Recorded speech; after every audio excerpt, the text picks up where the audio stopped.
Este programa tem o apoio da Shamir Optical. Visão perfeita, toque pessoal. A miopia infantil pode ser gerida. A Shamir lançou as lentes Shamir Optimi, que promovem uma visão completa para deixar as crianças mais felizes. As lentes Shamir, que gerem a progressão da miopia, são super resistentes, estéticas e muito confortáveis. Com as lentes Shamir Optimi, melhora o bem-estar da sua criança. Saiba mais em shamir.pt.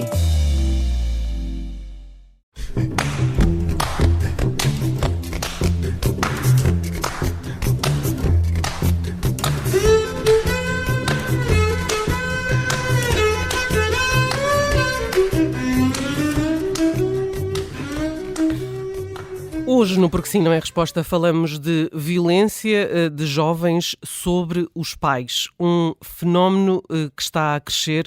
Olá, Eduardo, boa tarde. É um tema pouco conhecido e muito pouco debatido. Olá, Judite. Olá, Bruno. Olá, Eduardo. Judite, e eu não quero fazer de uma leitura como essa uma visão tenebrosa, nomeadamente dos jovens em relação aos pais nos tempos que correm. De longe, não é assim. Mas eu tenho medo que os pais, em muitas circunstâncias, se anulem muito em relação a alguns comentários ou algumas atitudes dos filhos que, gota a gota, depois acabam por desencadear estes episódios mais feios.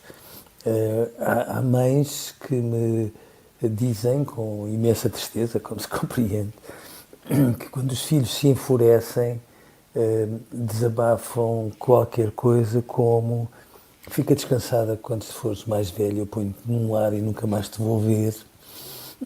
E eu acho que é muito importante que os pais todos tomem em consideração que, da mesma forma que não é razoável magoarem os filhos, muito menos com violência, não é de todo tolerável este tipo de coisas. E eu acho que às vezes os pais se encolhem muito e às vezes criam esta ideia de que os adolescentes têm que se tornar, em virtude da adolescência, muito escorregadios e que, em função disso, ficam quase com medo de lhes dizer: olha, vamos lá arrumar o teu quarto, ou outras coisas do género.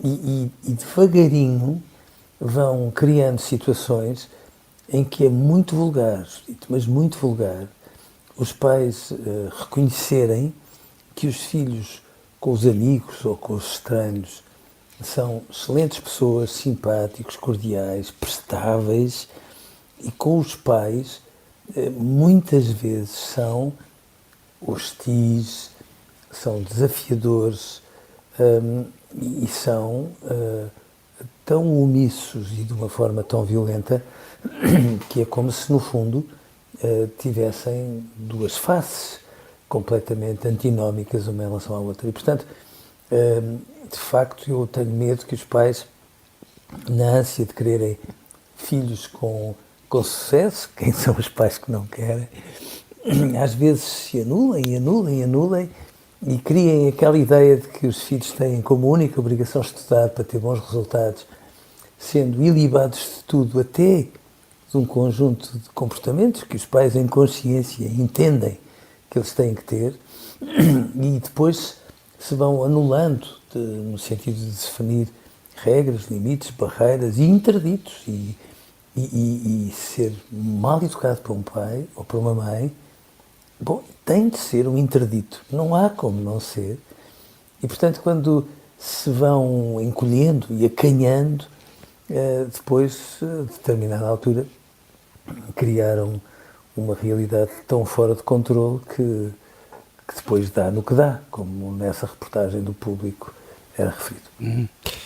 Aqui para o período entre 2013 e 2018, de acordo com dados recolhidos pela APAV, tivemos 4.092 casos de pais ou mães agredidos por filhos em ambiente doméstico, sendo que 176 casos estão associados a menores de 18 anos e 585 atribuídos a jovens entre os 18 e os 25 anos. Portanto, não são maioria. E as dinâmicas também são outras quando os filhos são mais velhos, e até já estamos a falar em casos em que muitas vezes são eles os cuidadores, dos pais. Mas aquilo que também se verifica é que, em muitos casos, a violência começa cedo, até mesmo na infância. Há comportamentos violentos, o que significa que há um problema de raiz e que, se não for logo atalhado, acaba por se manifestar estes episódios mais graves quando os filhos já são mais velhos. Sim, Bruno, mas eu acho muito importante, de facto, que nós conversarmos sobre isto, até por aquilo que acabou de dizer, Bruno, porque sejamos razoáveis, quando os pais são bons pais, e eu hesitei um bocadinho a dizer bons pais, porque eu percebo que todos nós, queremos muito ser, sobretudo, bons pais. Mas quando os pais são bons pais, isto é, quando fazem tudo aquilo que é suposto que os pais façam, estarem vivos por dentro e por fora, estarem atentos, serem tão capazes de dar colo como serem capazes de autonomizar, definirem regras, mas ao mesmo tempo fazerem-nas cumprir, darem exemplos, sobretudo exemplos, não vale a pena nós termos a ideia de que, com os pais a fazerem de bons pais, que de repente os filhos, porque bateram com a cabeça num sítio qualquer, se extraviam e passam a ter comportamentos que de outra forma não teriam. Quando as crianças pequeninas, muito pequeninas, tratam mal a mãe ou o pai, por mais que isso possa doer ouvido assim, é porque a mãe ou o pai estão a ter muitas dificuldades em definir de uma forma clara, de uma forma coerente, de uma forma tendencialmente constante, um conjunto de regras, e por isso é que eu às vezes fico muito incomodado quando se dá a entender que os nãos que nós dizemos em relação aos nossos filhos quase os traumatizam, porque não é verdade, é mesmo demagógico dizer isso. E portanto eu acho que às vezes há pais que ficam muito sem jeito. Às vezes educam com o manual na mão e não tanto pelo sexto sentido. E, portanto, vão sendo omissos na maneira de educar e permitem que as crianças fujam para a frente a um nível que, sejamos razoáveis.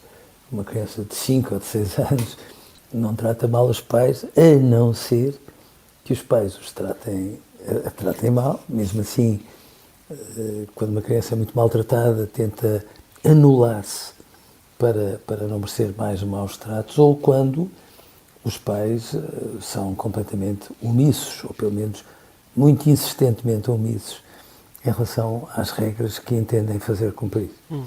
E depois... Diga. Desculpe, diga. Diga, Eduardo. Não, Judito, e depois chega-se à adolescência e cria-se sempre aquela ideia que eles ficam, absolutamente fora de controle, o que também não é verdade. Às vezes ficam mais difíceis, mas independentemente de terem 1,80 m e de reclamarem isto ou aquilo, continuam a precisar de ter uma mãe e um pai a definir regras e limites. E, portanto, há aqui, muitas vezes, atitudes muito assustadas de muitos pais que depois se vão acumulando e depois tanto se acumulam que chegam a este desespero absolutamente... É tristíssimo quando nós nos confrontamos com isso, mas esses dados dão-nos números de violência física. Agora, imagine-se a outra. E esse início, como é que pode ser travado? Estou a perguntar isto porque no artigo do Público em que deu mote a esta nossa conversa, há um especialista que diz que muitas destas crianças cresceram habituados a ver as suas vontades cumpridas. Sim, muitas vezes, Dito, sabe, eu acho que nós temos que reabilitar o não, porque eu entendo que é não. E eu acho muito importante que os pais não se deixem engolir por aquela ideia de que isto é um exercício de prepotência. Não é. Porque os pais bondosos têm, obviamente, toda a legitimidade para entenderem o que é razoável e o que não é razoável um filho fazer. E não precisam de estar a linha A, a linha B, a linha C, a linha Z a justificar, porque é que entendem que este não é um não. Aliás, porque os filhos percebem isso, os filhos precisam dos nãos para que depois, por exclusão de partes, descubram os sims e descubram o caminho que têm que fazer dentro das regras de que os pais entendem que são razoáveis. Agora, há aqui um truque que eu acho que é importante. Os fisioterapeutas, que são pessoas que eu admiro muito e que eu conheço muito particularmente por vários motivos, costumam dizer uma coisa que eu acho que é muito sensata, que eles fazem aquelas manipulações às vezes tremendas e esticam-nos os músculos de uma forma muito intensa, mas eles costumam sempre dizer que a partir do momento em que dói, para-se, porque se estica demais podemos estar a criar uma situação inflamatória que depois se torna mais difícil de gerir. E eu acho que é isto que os pais têm de perceber. Quando o nariz de um pai ou o nariz de uma mãe não gostam da resposta de um filho, não gostam do tom da resposta de um filho, não gostam da maneira como um filho se faz desentendido em relação àquilo que a mãe ou o pai pedem, não gostam da maneira como desafia, e às vezes desafia de uma forma que se insinua, que não é aberta. Não gostam de comentários que têm tudo ao lado, são tudo ao lado daquilo que os pais entendem que devem ser os valores dos filhos, etc, etc, etc. Sempre que isto faz com que haja uma dorzinha no coração da mãe ou no coração do pai, mal estaríamos que a mãe ou o pai não têm que justificar, têm só que dizer: eu não posso permitir uma coisa destas. Um filho chega lá muito rapidamente. Porque se formos assim, nunca se cria este efeito de dominó que depois dá no que dá. Eduardo, hoje ficamos por aqui. Amanhã voltamos com mais um tema. Até lá, continuem a escrever-nos para eduardosá@observador.pt e a ouvir-nos em podcast. Eduardo, obrigada, um grande abraço e até amanhã. Até amanhã, Eduardo, um abraço. Um grande abraço para os dois. Obrigado e até amanhã.